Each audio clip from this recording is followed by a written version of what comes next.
Good morning students. आज हम करेंगे आमोदनी पाठ्य पुस्तक के पाठ 14 को, जो है मोतियों का खेत। ये चित्र कथा है।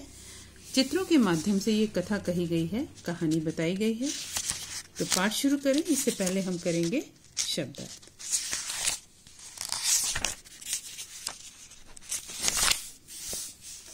पहला शब्द है जहांपना, मतलब राजा या सम्राट। मिन्नत, विनती। उपज, पैदावार। मुसाफिर, यात्री। सार्वजनिक, सभी के लिए। होशियार, चतुर। चलिए पाठ शुरू करें। प्रतिध्वनि है अज्ञानी होना उतनी शर्म की बात नहीं जितना कि सीखने की इच्छा न रखना। ये कहा है बेंजामिन फ्रैंकलिन ने। उन्होंने कहा है कि यदि मनुष्य अज्ञानी है तो उसे इस बात पे शर्म नहीं करना चाहिए। शर्म तो उस बात पे करनी चाहिए कि अगर वो अपने अंदर कुछ भी सीखने की इच्छा न रखता हो। यहाँ देखिए, एक दिन अकबर के हरम में, जहाँ पे अकबर की रानियां रहती थी, वहां पर उस जगह को हरम कहा जाता है। तो एक दिन अकबर के हरम में रानी ये खड़ी है। उन्होंने कहा, ओह, अरे यह तो जहांपना का मनपसंद फूलदान था। ये देख रहे हो, फूलदान गिर के टूट गया। जब अकबर दरबार से लौटकर आए, मैं जहांपना को यह बात अभी नहीं बताऊंगी, वे बहुत नाराज हो जाएंगे। ये कहा, कौन सोच रहा है ये? इधर रानी खड़ी हुई हैं। लगता है यहाँ से कुछ गायब है। अब राजा को भी लग रहा है यहाँ पे कुछ था, लेकिन कुछ गायब हो गया है। हाँ, ध्यान आया, मेरा मनपसंद फूलदान जो चीनी मुसाफिर ने मुझे दिया था, वह कहाँ है? ओह, नौकर उसे साफ करने ले गया है। रानी ने झूठ बोल दिया कि नौकर उसे साफ करने के लिए ले गया है। बाद में, अब चूंकि वे आराम कर चुके हैं और तरोताजा हैं, मैं उन्हें सच्ची बात बता देती हूँ। जब अकबर दरबार से लौट कर आए, तब रानी ने उनसे बात छुपाई और रानी ने कहा कि फूलदान जो है नौकर साफ करने के लिए ले गया है। वो तुरंत नहीं बताना चाहती थी। अब रानी देखो क्या बोल रही हैं, मुझसे एक गलती हो गई, मेरे हाथों आपका मनपसंद फूलदान टूट गया। इन्होंने राजा को सच सच बता दिया। राजा ने देखो क्या कहा, लेकिन तुमने तो कहा था कि उसे नौकर ले गया है।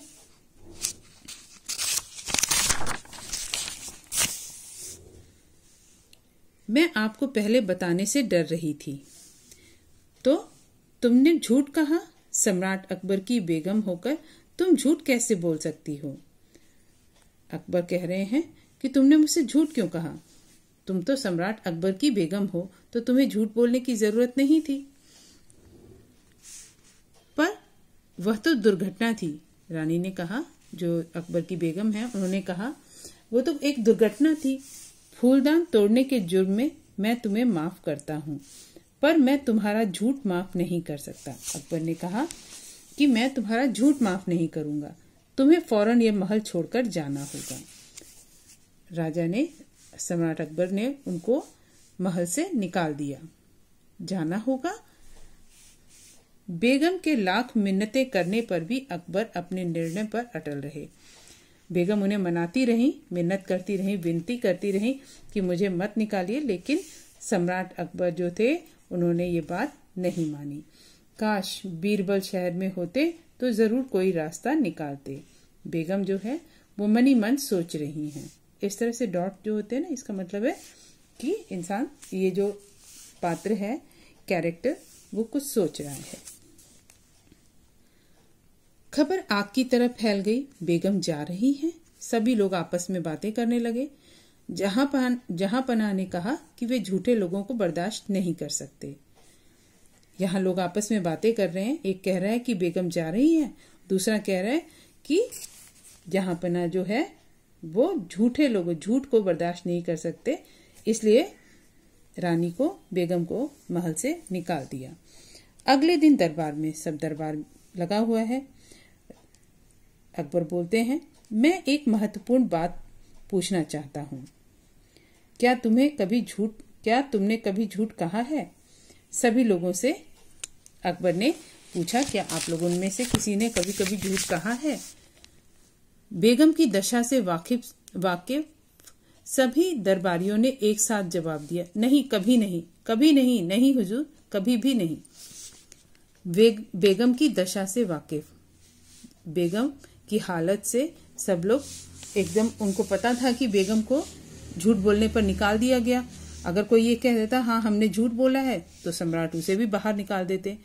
तो बेगम की दशा से तो वो लोग वाकिफ थे ही, तो उन्होंने सबने कह दिया, नहीं, हमने कभी झूठ नहीं बोला। बीरबल, तुमने कभी झूठ बोला है?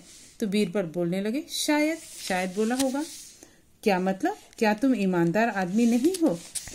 मैं ईमानदार बनने की पूरी कोशिश करता हूँ, पर कभी कभी व्यक्ति को छोटे मोटे झूठ भी बोलने पड़ते हैं। बीरबल ने कहा, मैं ईमानदार हूँ और ईमानदार बनने की पूरी कोशिश करता हूँ लेकिन कभी कभी इंसान को छोटे छोटे से झूठ बोल लेने चाहिए, उससे कोई फर्क नहीं पड़ेगा। कभी नहीं। यहाँ हाजिर सभी दरबारियों ने दावे के साथ कहा है कि उन्होंने कभी झूठ नहीं कहा। अकबर कहते हैं, यहाँ पे जितने दरबारी थे सभी ने कहा कि वो लोग झूठ नहीं बोलते और तुम झूठ भी बोल लेते हो। तभी बीरबल कहते हैं, यही एक सबसे बड़ा झूठ है कि सब लोग ये बोल रहे हैं कि हमने कभी झूठ कहा ही नहीं। मैं एक झूठे को अपना दीवान बनाकर नहीं रख सकता। बीरबल, तुम्हें इसी वक्त आगरा छोड़कर जाना होगा। लो, अब अकबर ने बीरबल को भी निकाल दिया। जो हुक्म जहां पना, और बीरबल जो है महल छोड़कर चले जाते हैं। इस बात की खबर बेगम साहिबा तक पहुंची, जिनका महल आगरा किले के बाहर था। बेगम आगरा किले के बाहर रहने लगी थी। वहीं पे उनको ये खबर मिली। उन्होंने दासी को कहा, जाओ बीरबल से कहो कि हम उनसे मिलना चाहते हैं। बीरबल बेगम के सामने हाजिर हुआ। बीरबल, सिर्फ तुम ही कोई रास्ता निकाल सकते हो, मुझे तुम्हारी मदद की जरूरत है, ये बेगम ने बीरबल से कहा। बीरबल ने क्या जवाब दिया, मुझे कुछ वक्त चाहिए बेगम साहिबा। बीरबल सीधे सबसे बढ़िया जौहरी के पास गया, जो आगरा शहर के बाहरी इलाके में रहता था। अब बीरबल ने उससे क्या बात करी, देखो। यह रही गेहूं की बाली। मैं चाहता हूं कि तुम अच्छे अच्छे मोती और सोने के तार लेकर इसकी सोने की एक प्रतिकृति बनाओ। मतलब बिल्कुल हूबहू इसकी छवि बनानी है।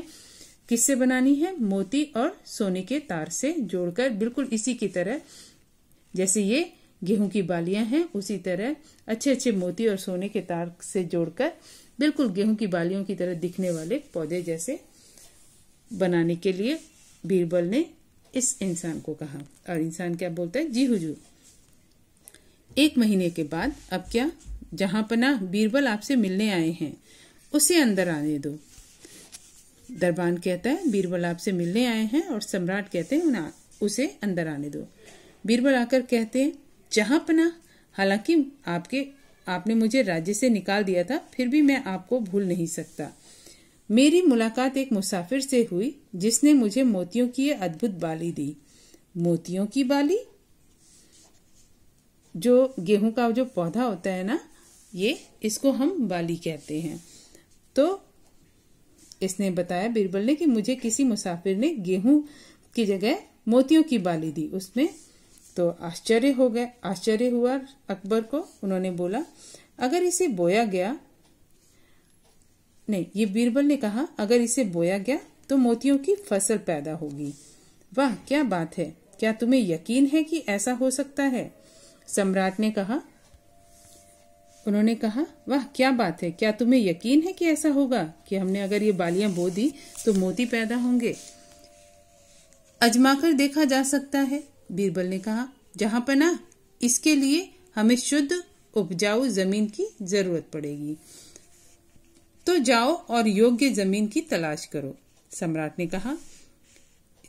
बीरबल ने कहा कि जहां हम इस मोती वाली बाली को बोएंगे, वो जगह बिल्कुल उपजाऊ और शुद्ध होनी चाहिए।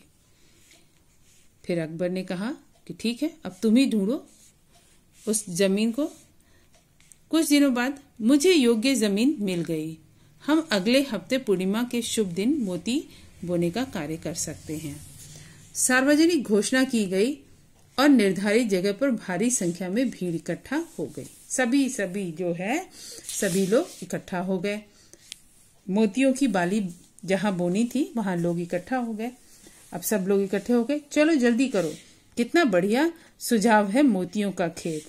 जहां पर मोतियों की बाली बोई जाएगी वहां पर मोती पैदा होंगे।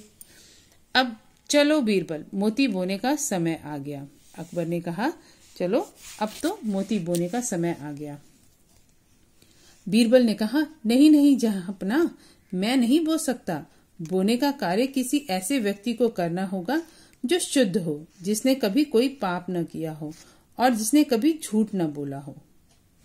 अब बीरबल ने देखो कैसे फंसा दिया सबको। पहले तो मोतियों का खेत नहीं होता, तो उसने कहा कि मोतियों का खेत हो जाएगा, मोती पैदा होंगे, लेकिन मोती बोने के लिए मुझे एक ऐसा इंसान चाहिए जो बिल्कुल शुद्ध हो, जिसने कभी कोई पाप न किया हो, कभी झूठ न बोला हो। आप तो जानते हैं कि मैं इसके योग्य नहीं हूं, लेकिन आप अपने मंत्रियों से कह सकते हैं, आखिरकार उन्होंने तो कभी भी झूठ नहीं कहा है। अब बीरबल ने देखो सबको फंसा दिया। बीरबल ने कहा, मैं तो झूठ बोलता हूं, ये तो आप जानते हैं, मेरे झूठ बोलने के कारण आप मुझे महल से निकाल चुके हैं, लेकिन आपके दरबारी जो हैं वो झूठ नहीं बोलते, तो उन्हीं में से किसी एक को बोलिए कि ये मोतियों की फसल को बो।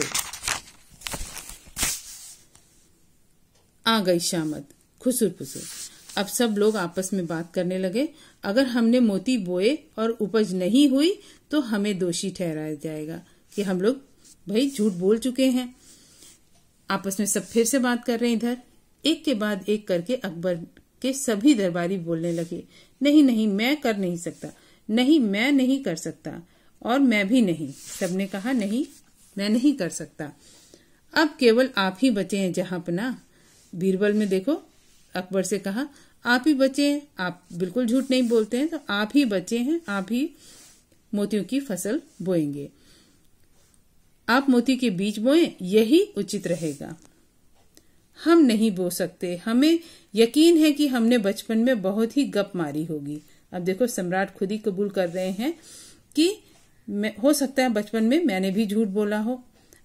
अब क्या किया जाए? बीरबल बोलने लगे, मुझे अफसोस है बीरबल, किसी ऐसे व्यक्ति को खोजना नामुमकिन है जिसने कभी झूठ न कहा हो। अब सम्राट ने खुद ही अपने मुंह से बोल दिया कि शायद इस धरती पे कोई ऐसा व्यक्ति हो जिसने कभी झूठ न कहा हो। बीरबल कहते हैं, अगर ऐसा है तो कोई भी बीज बोने या इस राज्य में रहने के योग्य नहीं है जहांपना। उन्होंने याद दिलाया कि किस तरह से आपने मुझे और बेगम को महल से निकाल दिया था। तो उन्होंने कहा कि अब तो कोई भी इस महल में रहने योग्य नहीं है, सभी झूठे हैं।